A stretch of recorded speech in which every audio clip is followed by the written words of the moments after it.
Cultination, bonjour. On connaît tous le grand méchant loup, le croque-mitaine et les monstres de notre enfance. On les préfère tous dans les livres ou dans les films d'horreur. Mais malheureusement, des monstres bien différents et souvent plus terribles existent dans le monde réel et terrorisent notre quotidien. Dans cette vidéo, nous allons pousser la porte de l'horreur et plonger dans le monde des femmes tueuses, des criminels dont la monstruosité n'a que peu d'égal. Nous explorerons les archives historiques des serial killers, là où le crime ne semble pas avoir de limite dans la noirceur, et vous rencontrerez notamment une célèbre et terrifiante tueuse, Aileen Wuornos. Reminder, ceci n'est évidemment pas à reproduire chez vous. Si vous voulez en savoir plus, après avoir parcouru cette vidéo, des informations complémentaires sont dans la description. Mais avant de poursuivre, n'oubliez pas de vous abonner, de liker cette vidéo et d'activer les notifications afin de ne rater aucune future vidéo. Et si ça vous dit, on est également présent sur Instagram et TikTok. Abonnez-vous!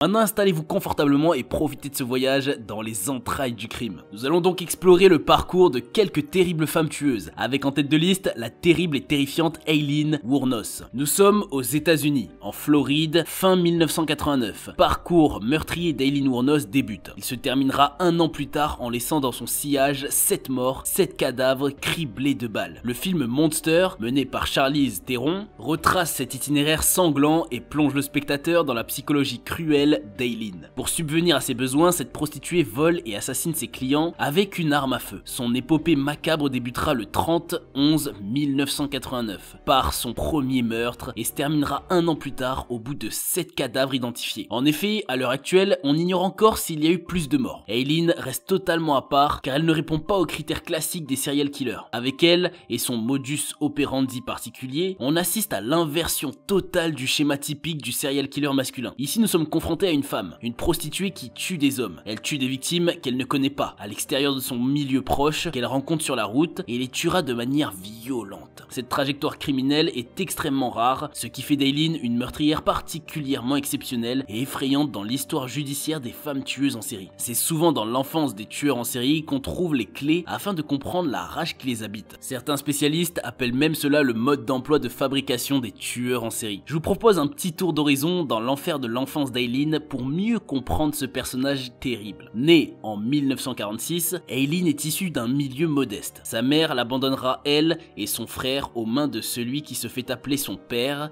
et qui était en fait son grand-père. Ce dernier fera preuve d'une violence inouïe envers Aileen en la battant et en l'insultant. Dès 11 ans, Aileen plongera dans la prostitution en échange de quelques cigarettes auprès des jeunes du quartier. N'ayant pas de cadre familial, aucune limite dans la transgression, Aileen, 14 ans et son frère, livrés à eux-mêmes, auront des rapports incestueux en public d'où naîtra un enfant, il leur sera retiré. Aileen ne le reverra jamais. De son père biologique, on ne sait que peu de choses recommandables. Pervers, pédophile et tueur d'enfants, il sera pendu en prison. Avec cette enfance et ce début d'adolescence chaotique, Aileen sera incapable de vivre dans une relation normale avec qui que ce soit. Elle poursuivra sa carrière de prostituée et à 16 ans, elle quittera définitivement le domicile familial. À partir de ce moment-là, Aileen vit dans la rue, dort dans des véhicules abandonnés. Tombant dans l'alcool, la drogue, elle connaît la violence, se fait violer, frapper et finira par acheter un revolver afin de se défendre. En 1986, Aileen rencontre l'amour en la présence de Tyra Moore. Elle semblera trouver un épanouissement dans cette relation, mais cela sera de courte durée car ne se contrôlant pas, avec son tempérament destructeur et complètement inconstante, les rapports de vie dits normaux sont impossibles pour elle. Une relation amoureuse standard est à des années-lumière de ce qu'elle a pu connaître au long de sa vie. Durant 3 ans, les deux femmes vivent ensemble, allant de motel en motel. Aileen assure les revenus du couple en continuant à se prostituer, mais en supportant de moins en moins ce travail. C'est le 30 novembre 1989 que tout bascule. Elle tue ce jour-là pour la première fois et tuera à 7 reprises. 7 hommes seront froidement abattus par arme à feu. Tous avaient entre 40 et 50 ans,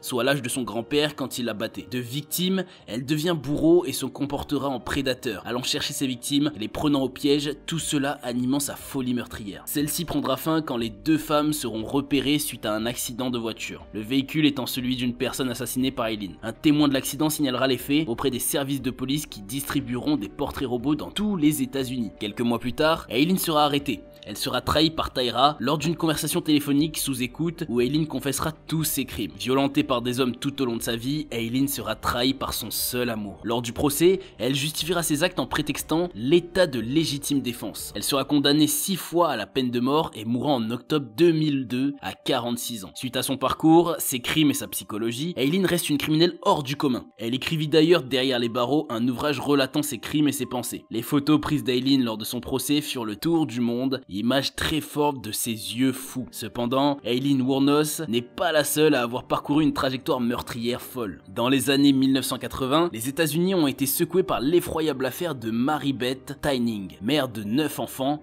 Mary Beth en aurait tué 8 d'entre eux de ses propres mains. Mais, faute de preuves, elle n'a été condamnée que pour un seul crime. Le 19 décembre 1985, vers minuit, État de New York, Albany, Mary Beth est femme au foyer et lit tranquillement dans la maison endormie. Sa fille de 4 mois commence à pleurer et Mary Beth n'arrive pas à la calmer. À bout de nerfs, elle va chercher un coussin et l'écrase sur le visage de sa petite fille en appuyant de plus en plus fort afin que l'enfant se taise. Quelques secondes plus tard, la petite fille ne respire plus. L'enfant sera emmené à l'hôpital où les médecins ne pourront que constater son décès. Trouvant la mort de l'enfant suspecte, une autopsie sera effectuée et les médecins ne pourront que constater que la mort n'est pas d'origine naturelle, mais que l'enfant a bien été étouffé. La mère, Mary Beth Teining, sera suspectée très rapidement car elle a déjà perdu de nombreux enfants, 9, et ce toujours dans des circonstances douteuses. Elle sera arrêtée quelques jours plus tard pour le meurtre de son bébé. En se penchant sur ce fait, les enquêteurs découvrent le pire. Derrière cette mère blonde se cache peut-être une des pires tueuses des États-Unis. Mais qui est-elle vraiment? Comment expliquer que ni les médecins ni son mari n'aient jamais rien suspecté? Le début de l'enchaînement meurtrier de Mary Beth Teining débute en 1972. Elle est alors la mère de 2 enfants de 4 et 2 ans en parfaite santé. Mary Beth donne naissance à un 3e enfant, une petite fille qui mourra au bout de 8 jours d'une méningite foudroyante. 2 semaines plus tard, Mary Beth se rend à l'hôpital car son fils de 2 ans ne respire plus. L'enfant est déjà mort à son arrivée. 6 semaines plus tard, ce sera au tour de sa fille de 4 ans qui mourra aux urgences. Pour justifier la mort des 3 enfants en quelques semaines, les médecins évoquent une maladie génétique rare. Cela sans chercher plus loin. En 3 mois seulement, les 3 premiers enfants de Mary Beth Teining meurent. À partir de 1972, le défilé des enfants de Mary Beth Teining dans un état critique auprès des urgences hospitalières débute. En 14 ans, 9 enfants Teining mourront. Ce n'est qu'en 1986 que cette série noire prendra fin avec l'arrestation de Mary Beth. Une expertise psychiatrique conclura que la mère de famille est atteinte d'une maladie grave, le syndrome de Munchausen, par procuration. Cette pathologie consiste en un sentiment de toute puissance dans l'acte de la vie et de la mort sur une victime. Le tortionnaire rend malade sa victime jusqu'à la mort afin d'obtenir l'attention, l'aide, l'écoute de tierces personnes. C'est le pouvoir absolu sur une victime, très constitutif à 90% de tous les serial killers. Mary Beth Teining rendait volontairement malade ses enfants et les tuait afin d'apitoyer son entourage et d'être entourée de bienveillance suite à sa situation tragique. D'ailleurs, le lendemain de la mort de son 4e enfant, elle prendra le thé avec des amis chez elle comme si de rien n'était. N'ayant aucun frein dans sa folie, Mary Beth recommencera et tuera tous ses enfants. Mary Beth rêvait d'aller à l'université, mais elle arrêtera ses études, s'effacera dans l'ombre de son mari en quittant tout pour le suivre. Mal dans sa peau, avec un sentiment d'infériorité et de non-reconnaissance, discrète et coupée du monde, Mary Beth se sentira à nouveau entourée au décès de chacun de ses enfants. Les tueurs en série souffrent tous ou presque de ce sentiment d'infériorité qui les pousse ensuite aux pires atrocités. C'est un besoin viscéral qui anime Mary Beth. Mais comment est-il possible que les médecins n'aient jamais suspecté cette mère attentionnée et accablée par le sort? À l'époque, la mort du nourrisson était chose courante. De plus, la famille Teining avait la réputation d'être une famille très malchanceuse et un diagnostic de maladie génétique avait été posé plusieurs années auparavant par des médecins. Rien n'avait jamais été approfondi malheureusement. Mary Beth Teining sera arrêtée et n'avouera jamais les meurtres de tous ses enfants. Elle sera condamnée pour la mort de son dernier enfant, une fille froide, sans émotion ni compassion. Elle sera condamnée à la prison à vie,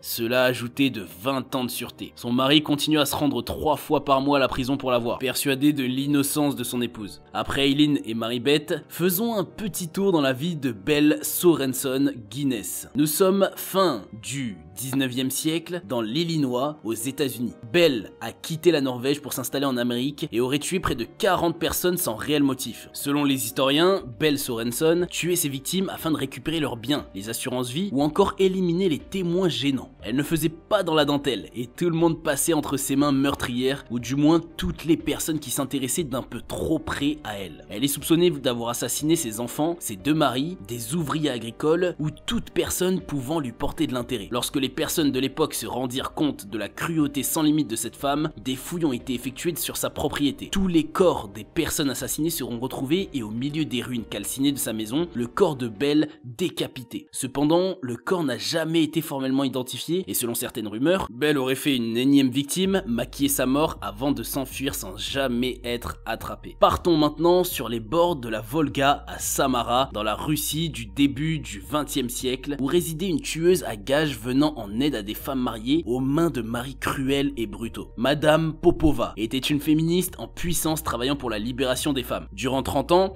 elle prodigua ses services et afficha un palmarès meurtrier d'au moins 300 personnes. Les meurtres étaient soit commis avec du poison ou plus communément par un tir d'arme à feu. L'entreprise de Madame Popova prospérait. Elle était d'ailleurs associée avec des assassins pour parfaire les crimes. Les femmes venaient la voir en la suppliant de leur venir en aide. Madame Popova se chargeait de tuer leur mari en échange d'argent ou d'objets. Cette affaire fut florissante de 1879 à 1909. Jusqu'à ce qu'une cliente, éprouvant des remords, dénonça Madame Popova auprès des services de police. Elle fut condamnée à mort et exécutée par un peloton d'exécution. Pour terminer notre promenade sur les chemins du crime et de l'horreur, nous partons désormais à la rencontre de Leonarda Cianciulli, une fan précoce du film Fight Club. Leonarda Cianciulli transformait ses victimes en savon ou en gâteau. C'était une diseuse de bonne aventure italienne, tueuse en série et cannibale. Elle pratiquait des sacrifices humains afin de protéger son fils lors de la Deuxième Guerre mondiale. Tout un programme. Mieux connue sous le nom de la cuisinière de Correggio, Leonarda a assassiné 3 femmes en 1939 et 1940. Habitant la ville de Correggio, elle était très appréciée, populaire et tenait une petite boutique dans son quartier. Cependant, Leonarda croyait aux diseuses de bonne aventure et avait d'ailleurs reçu plusieurs prédictions qui la travaillaient beaucoup. On lui avait prédit que ses enfants mourraient tous très jeunes. Sur ses 17 enfants, elle en perdit 13 avant ou peu après leur naissance et protégeait farouchement ses 4 derniers enfants. Ses peurs étaient alimentées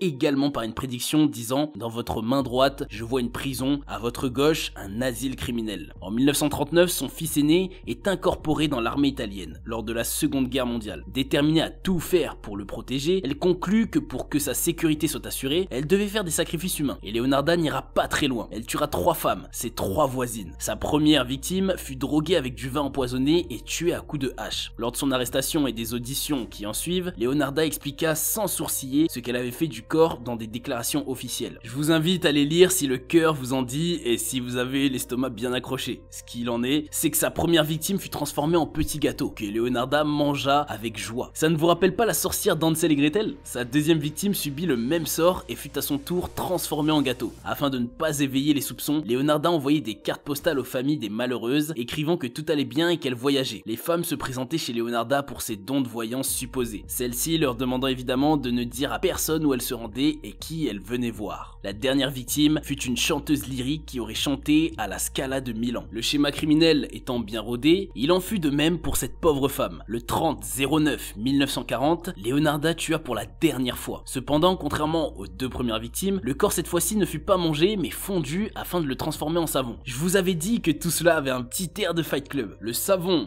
la graisse humaine, Leonarda voyait le bénéfice dans ses crimes. Mais cette fois-ci, une personne avait prévenu la police de la disparition de la pauvre chanteuse et savait qu'elle s'était rendue chez Leonarda. Celle-ci ne fut pas accusée en premier. Les soupçons se tournèrent directement vers son jeune fils qu'elle cherchait tant à protéger. Acculée et déterminée à sauver son fils bien-aimé, Leonarda avoua ses crimes en fournissant un compte-rendu détaillé des crimes commis, les justifiant sous couvert de sacrifice afin de ne pas voir son fils mourir. Jugée en 1946, elle fut reconnue coupable de ses crimes et fut condamnée à 30 ans de prison ainsi que 3 ans dans un asile criminel. Elle mourut à l'asile en 1970 d'une apoplexie cérébrale. Voilà, la team Cultination, nous avons parcouru ensemble quelques chemins criminels sanglants et horribles de femmes ayant marqué l'histoire judiciaire à travers le monde. Évidemment, la liste est longue, mais comme vous vous en doutez, l'horreur n'a pas de fin. Comme vous avez pu l'entendre, ces femmes serial killers étaient animées par une psychologie particulière et dangereuse. On espère que cette vidéo vous aura plu et ne vous fera pas faire trop de cauchemars. On a hâte de lire vos commentaires, dites-nous tout. On vous dit à très vite pour de nouvelles vidéos. En attendant, on vous invite à aller voir la vidéo dont le lien est en description.